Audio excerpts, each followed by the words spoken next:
আপনার বয়স কি 25 থেকে 45-এর মধ্যে এবং সকালে ঘুম থেকে উঠে আপনি পা ফেলতে গিয়ে দেখেন যে আপনার উরুর সন্ধি বা অনেকে এটা কোটিতে বলে বা অনেকে বলে কুচকিতে, আমরা মেডিকেলের ভাষায় যেটাকে বলি হিপ জয়েন্টে, এখানে কি ব্যথা হচ্ছে?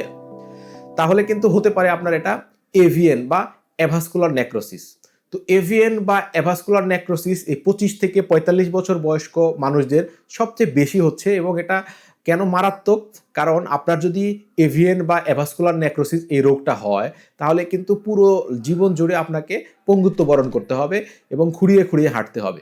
এবং বর্তমানে এই রোগের সংখ্যা কিন্তু দিন দিন বেড়ে যাচ্ছে। এজন্য জিনিসটা খুবই ভয়ঙ্কর এবং গুরুত্বপূর্ণ, এবং আপনার এই জিনিসটা সম্পর্কে কিছু ধারণা থাকা উচিত।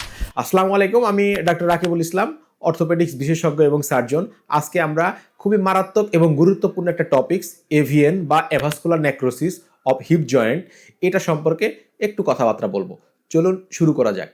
এখন আমরা দেখব এভিএনের পেশেন্ট আমাদের কাছে কি কি কমপ্লেন বা সমস্যা নিয়ে আসে, বা পেশেন্ট আমাদের কাছে এসে কি বলে। যেমন প্রথমেই পেশেন্ট আমাদের কাছে এসে নাম্বার 1-এ যেটা বলে যে আমার কুচকিতে বা কোডিতে ব্যথা হয় সকালে ঘুম থেকে দাঁড়াইলে, এবং মাঝে মধ্যে কটকট শব্দও হয় বা ক্লিক সাউন্ড হয়। তারপরে আমার এই ব্যথাটা কিন্তু পিছনের দিকে বা হাঁটুর দিকে কিন্তু ছড়িয়ে পড়ে। আরেক শ্রেণীর পেশেন্ট আছে আরও অ্যাডভান্স স্টেজে গিয়ে বলে যে আমার পায়ের নড়াচড়া কিন্তু একটু রেস্ট্রিক্টেড বা মুভমেন্টটা কিন্তু একটু কমে গেছে, আমি ফ্রিলি পুরো পা ঘুরাইতে পারি না বা দাঁড়াইতে পারি না বা ফ্রিলি আমি মুভমেন্ট করতে পারি না। পায়ের নাড়াচাড়া সীমিত হয়ে যাওয়ার পাশাপাশি খুঁড়িয়ে খুঁড়িয়ে হাঁটে। পেশেন্টের পা কিন্তু অনেক কমপ্লেন করে যে আমার পা একটু ছোট বড় মনে হচ্ছে, আর রেস্ট নিলে ব্যথা কমে যায়। তো এই ধরনের সমস্যা এসে কিন্তু পেশেন্ট আমাদের কাছে আসে এই ধরনের কথা বলে। আমরা জানবো এভিএনের বা অ্যাভাস্কুলার নেক্রোসিসের কারণ কি কি। অ্যাভাস্কুলার নেক্রোসিস বা এই জয়েন্টে যখন রক্তের সাপ্লাই বন্ধ হয়ে যায়, এই যে ছবিতে একটা ফিগার দেখা যাচ্ছে, এইখানকার ব্লাড সাপ্লাই কিন্তু চুলের মতো চিকন চিকন ভেসেল দিয়ে বা আমরা যেটা ক্যাপিলারি বলি এটা দিয়ে ব্লাড সাপ্লাই হয়। এখন কোনো কারণে যদি এখানে রক্তের সাপ্লাই বন্ধ হয়ে যায়, তাহলে কিন্তু এই জায়গাটা মরে যায়, যেটা মেডিকেল ভাষায় আমরা নেক্রোসিস বলি। আর অ্যাভাস্কুলার মানে ভেসেলের অভাবে যেখানে নেক্রোসিস হচ্ছে, অ্যাভাস্কুলার নেক্রোসিস। তাহলে মূল কথা হচ্ছে যে রক্তের সাপ্লাই বন্ধ হয়ে যাওয়ার কারণে এই জায়গাটাতে নষ্ট হয়ে যাচ্ছে বা নেক্রোসিস হয়ে যাচ্ছে, এই জন্য এটাকে বলা হয় অ্যাভাস্কুলার নেক্রোসিস। তো এর প্রধান 4টা কারণ আমরা আজকে জানবো।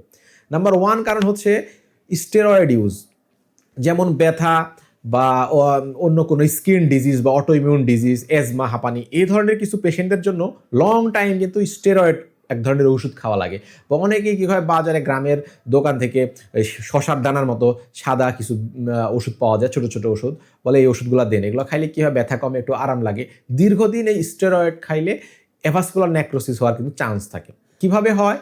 যেমন স্টেরয়েড জাতীয় ওষুধগুলা কি করে, এই ভেসেলের মধ্যে চর্বি জমায়, মানে আপনার রক্ত নালীর মধ্যে চর্বি জমায়, এবং এটা বারবার এই চর্বি জমতে জমতে শুরু বা চিকন হয়ে যায়, তখন রক্তের সাপ্লাই বন্ধ হয়ে এই কোষগুলো মারা যায়। এটা হচ্ছে 1 নাম্বার কারণ। অ্যাভাস্কুলার নেক্রোসিস বা এই হিপ জয়েন্টের নেক্রোসিস হওয়ার নাম্বার 2 কারণ হচ্ছে অ্যালকোহল। হ্যাঁ, এই যাদের এই বদ অভ্যাসটা আছে, লাল পানি, যারা রেগুলার লাল পানি খায় এবং অ্যালকোহল পান করে, মদ্যপান করে, তাদের ক্ষেত্রেও কিন্তু অ্যাভাস্কুলার নেক্রোসিস হওয়ার চান্স বেশি থাকে। যেমন রিসেন্ট আমাদের কাছে যে ইয়াং পেশেন্টগুলো আসে, এদের কিন্তু একটা হিস্ট্রি থাকে যে এরা বাংলা খায় বা মদ পানি খায়। তো এক্ষেত্রে কিন্তু সাবধান হতে হবে। এই অ্যালকোহলও সেম সিস্টেমে কাজ করে। এই অ্যালকোহল অতিরিক্ত পান করলে এরা স্টেরল বা চর্বির পরিমাণ বাড়ায় দেয় রক্তের নালীর মধ্যে, ব্লকেজ হয়ে যায় ব্লাড সাপ্লাই, এবং সেখানে ব্যথা হচ্ছে।